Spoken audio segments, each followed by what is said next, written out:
به دستت وای وای نگاهی مستت چی بلا داری بچه گرفتی با بشسته ای چشم کار خماره فقط کار شکاره بازی نکن با دیلم جای گیری تو بسیاره بازی نکن با دیلم جای گیری تو بسیاره. این شب روز چی روحیه دارید؟ روحیه سالینوی دارید؟ مثلا خوشبخت هستید؟ به اینکه روحیه‌ای که میخواهید سرود و آهنگ ایجاد کنید. این یکمین سالی است که من با فرزندم جشن میگیرم. به این خاطر یک سالی است که زیاد کوشش ها و زیاد تیاری ها به خاطر که از دیگر سالها برایم بهتر باشد. شما که آوازخوان هستید، مثلا روی صحنه بودید تو امروز و فکر میکنید روی صحنه آواز خواندن آسان‌تر است یا اینکه با فرزند بودن؟ در روی دنیا یگان کار آسان نیست، اما پیشتر کوشش میکردم که کنسرت های من و محفل های من زیاد باشد و برآمدهای من زیاد باشد، لیکن حاضر کوشش میکنم که زودتر تستر برآمدم کنم پیش فرزندم روم. با همین خاطر فرزند یک میوه شیرینی بود است که یگان چیز به او برابر نمیشد است. صنعت همه ما میدونیم که یک در نظر مردم ها ممکن آسان تابد که به خاطر که میگویند که در بالای صحنه بودن آسان است، اما به حد یک مشکلیت دارد. در دل مردم جا شدن و مردم تو را قبول کردن این به هر کس میسر نمیگردد. شب‌های بیدارخوابی زیاد میکشید یا خیر؟ دختر من ماشاءالله به حد دختر آرام است، مثل خودم. و اپا جان من و مادر جان من و خوشتامن مهربان من، بعدن ما همه در خدمت او هستیم. دایه نگرفتید تا به هنوز من باور کنید نیازم ندارم به دایه، به خاطر که به حد دختره که آرام است ماشاءالله. با کی مانند است؟ با شما یا با پدر؟ باور کنید اینقدر زیبا است که اگر که شما بینید میگوید که به من مانند است. به خاطر که میگویند که دختر باید که به پدر مانند باشد خوشبخت می شود.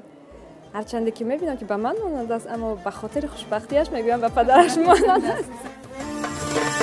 با خنده هات میکشی دل مرا میبری، با جادوی نگاهات هوش سرم میبری، با شو میتاری حواس ها ای ستاره زاری، شمالکی مستی مست بوی تر میاره، پریچهی خوش رو یک آبیا کنم بس بدن، با عشقت شیدایمو زکیه داری داره، جانا جانا جگر موی هله یاری قشنگ موی، همون لالا بد است موی بچه عاشق است موی، یواش یواشه یارون کجاشه، چشمای زد باشه زکیت باشه. یک البوم نوتون هم آماده شد با اسم یاری نقابی. میتونید کمی اشاره بدید که زیر همین مفهوم چی رو در نظر داشتید؟ مردایی هستند که در اول خود را دیگر خیل نشان میدهند، بعدن دیگر میشوند. به همین خاطر من یک سرود کردم با نام یاری نقابی که در اول دیگر هستند و بعد نقاب خود را کشیده میکنند، زیر نقاب دیگر انسان هستند. مثلا در پیش روی شما هم در روی شما هم همین گونه مردا واخورده بودند یا نه؟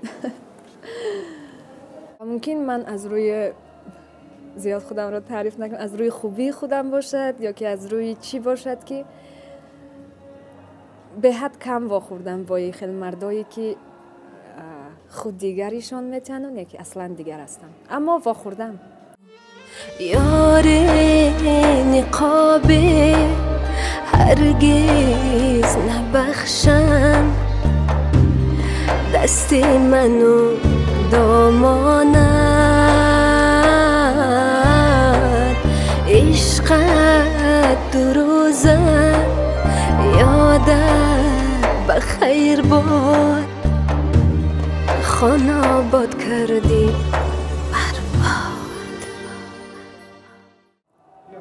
میخواهم که یک کنسرت برای مخلصانم نشان دهم که یک کنسرت تکرار نشدنی باشد که تا این روز یگام مخلص یگام بیننده اون خیلی کنسرت دیدگی نباشد و اینقدر از خداوند به اندازه تا این روز شکرگزارم که من آن چیزی که از خداوند خواستم برم داد. به همین خاطر این سالم از خداوند انتظار آن هستم که باز برای من این سال را سال خوشبخت‌ترین و سال پربرکت‌ترین و انشالله از خداوند امید دارم که باز خدای کند که به زکیه با یک دادر دیگر شد.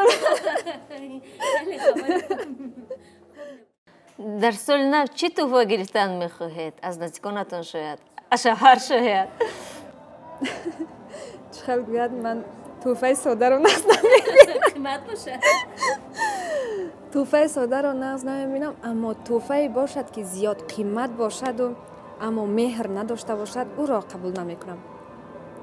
به خاطر حضرت محمد مصطفی صلی الله علیه و سلم میگوید که اگر خواهی که با دوستی که همیشه دوست ببانی با او همیشه زود تحفه بکن، به خاطر که تحفه کردن یک مهر بستن است. با یک آدمی نمیخواستگی تم نمیخوای که تحفه کنی و از هر کسم تحفه گرفتنم اجازت نیست. به همین خاطر تحفه‌ای میخوام که از صمیم دل باشد، تحفه‌ای میخوام که از مهر و محبت باشه.